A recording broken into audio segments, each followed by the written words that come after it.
देवरानी जेठानी की कहानी। सुनैना और सुरेखा यह दोनों देवरानी जेठानी थी। जेठानी सुनैना नौकरी भी करती थी और देवरानी सुरेखा यह घर संभालती। उनका परिवार बहुत बड़ा था। सास ससुर और उन दोनों के बच्चे कुल मिलाकर 10 लोग घर में रहते। और अब बहुत साल बाद उनकी बुआ सास अपने भाई के घर रहने आई थी। सुबह उठने के बाद बुआ सास ने देखा कि सुनैना फटाफट अपने काम कर रही थी। सुरेखा ने नाश्ता बनाया और वह नाश्ता सुनैना ने सबको परोसा। उसके बाद सुनैना ने अपना टिफ़िन पैक किया और वह काम पर निकल गई। सुरेखा ने वापस दोपहर का खाना तैयार किया और थोड़ा वक्त अपनी सास और बुआ सास के साथ बैठी रही। बुआ सास से रहा नहीं गया। उन्होंने सुरेखा को पूछा, छोटी बहू, तुम्हारी जेठानी तुझ पर बहुत हुक्म चलाती है। सुबह से देख रही हूँ रसोई घर में अकेले ही काम करती हो।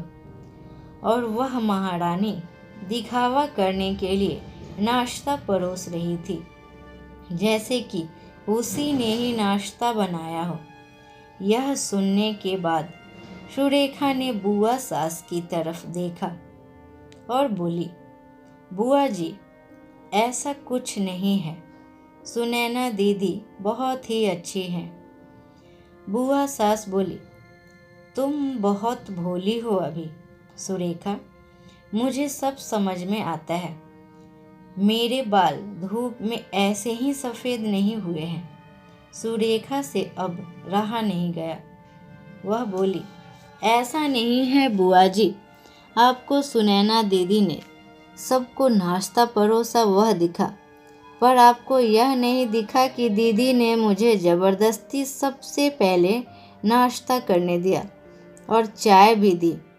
वह रोज़ मुझे ऐसे सबसे पहले ही नाश्ता दे देती है, नहीं तो सबके लिए नाश्ता करते करते मैं खुद के लिए नाश्ता बनाना भूल जाऊंगी। दीदी मेरी कितना चिंता करती हैं। दीदी सुबह जल्दी उठकर मंदिर साफ करती है, फूल सजा कर रखती है और मुझे उनके 1 घंटे बाद उठने के लिए भी कहती है। शाम को आते समय बाजार से सब्जी भी लेकर आती है, क्योंकि हमारे मिस्टर रात को देर से आते हैं और मम्मी जी को सुनैना दीदी ने बाजार में जाने को मना किया है, क्योंकि अब उनकी उम्र 60 से ज़्यादा हो गई है। बाजार में जाते समय उनको तकलीफ़ होगी, उनके पैर बहुत दुखेंगे। कभी उनको बाहर घूमने का अगर मन हुआ तो सुनैना दीदी छुट्टी लेकर उनको घुमाने ले जाती है। और हाँ बुआ जी, दीदी रोज़ शाम को आने के बाद, चाहे वह कितनी भी थकी हो, तब भी मुझे खाना बनाने में मदद ज़रूर करती हैं। वह मेरी बड़ी जेठानी ज़रूर है, पर मुझे अपनी छोटी बहन ही समझती है और मैं उनको अपनी बड़ी बहन समझती हूँ। यह सुनकर बुआ सास एकदम चुप हो गई। उनकी चुगली सुरेखा के आगे बिल्कुल भी टिक नहीं पाई। शाम को सुनैना सब्जी की थैली सुरेखा के पास देते हुए बोली, सब्जी के साथ तुम्हारे मनपसंद लेखक की किताब भी उसी में है। यह सुनकर सुरेखा बहुत खुश हो गई। सुनैना को थैंक यू बोल कर सब्जी की थैली किचन में रख कर वह अपने रूम में चली जाती है। उतने में बुआ ने सुनैना को आवाज़ दी, बड़ी बहू, जरा यहाँ आना। वह बोली, सुनैना, तू इतनी मेहनत करके पैसे कमाती है और ऐसे फालतू में किसी भी चीज़ किताब खरीदी करके मुफ्त का खर्चा कर देती हो, वह भी अपनी छोटी देवरानी के लिए। वह ऐसे भी घर में बैठकर करती भी क्या है पूरे दिन। तुम दिन भर मेहनत करती हो और वह घर में आराम करती है। इस पर सुनैना हंसते हुए बोली, क्या बुआ जी, आराम? और सुरेखा, उसे तो कहने पर भी वह आराम करती नहीं। सुबह उठकर बेचारी काम करती रहती है। सबका मनपसंद खाना, मेरे और उसके मिलाकर 4 बच्चों का टिफिन सब वही तो करती है। और तब भी उसके चेहरे पर हमेशा खुशी और आनंद ही आनंद दिखता है। सुबह की चाय पीने के लिए उसके पास वक्त नहीं होता है। वह तो मैं ज़बरदस्ती उसे हमेशा देती रहती हूँ। दोपहर को जब बच्चे घर आ जाते हैं तो उनका खाना, होमवर्क सब वहीं तो देखती रहती है। इसलिए मुझे बच्चों का टेंशन भी नहीं है और इसलिए मैं अपने ऑफिस में मन लगाकर काम भी कर पाती हूँ। नहीं तो मुझे यहाँ के लिए भी सोचना पड़ जाता, पर ऐसा नहीं है। कुछ दिन पहले ही मुझे प्रमोशन मिला है, जिस पे आधा से आधा अधिकार मेरी देवरानी का है। इसके अलावा मम्मी जी और पापा जी की दवाइयाँ कब ख़त्म हुई, कब लाने हैं, यह सब सुरेखा ही तो देखती है। और कभी लाने की भी हो तो वहीं ध्यान देती है कि दवा लाना है।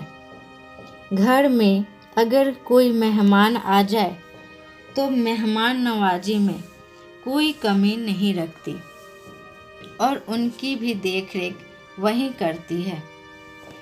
बुआ जी, घर और बच्चे संभालना कोई छोटी मोटी बात नहीं है। इतना सब सुनकर बुआ जी उनकी तो बोलती बिल्कुल ही बंद हो गई। सुनैना कभी कोई शिकायत नहीं करती, वह सब काम कर लेती है। अब सिर्फ पढ़ना पसंद करती है, फिर भी पूरे घर की जिम्मेदारी उठाई हुई है और मेरी छोटी बहन के लिए इतना नहीं कर सकती तो और क्या। मैं नहीं करूँगी तो फिर कौन करेगा। इतना बोलकर सुनैना अपने रूम में चली जाती है। यह सब बोलना सुनैना की सास पीछे खड़े होकर सुन रही थी। वह बुआ के पास आई और बोली, जी, यह दोनों देवरानी जेठानी जरूर होंगी, लेकिन उनका रिश्ता 2 सगी बहनों से भी ज़्यादा पक्का है। मेरे घर की मजबूत दीवारें हैं यह दोनों। पहले मैं भी एक बुरी सास की तरह थी, हमेशा इन दोनों में झगड़ा लगाने का प्रयास करती रहती थी, पर यह दोनों के प्यार के आगे मैं भी झुक गई और मैंने हार मान ली। वैसे भी झगड़ा लगाकर नुकसान तो हमारे ही घर का होगा ना। पर यह बात बुआ को समझ में नहीं आई।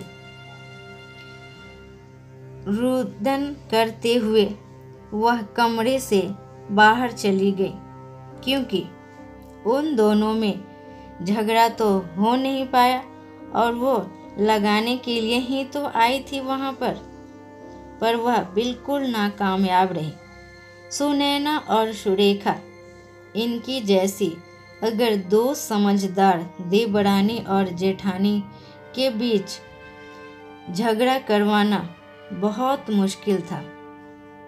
इसलिए दोस्तों, सुनैना और सुरेखा, इनकी जैसे समझदार देवरानी और जेठानी जिस घर में होंगे उस घर का कोई भी बुरा नहीं कर सकता।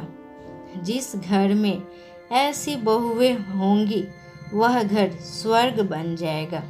उम्मीद करती हूँ ये कहानी आपको पसंद आए। अगर पसंद आए तो आप लाइक, शेयर और सब्सक्राइब करिए। Thank you.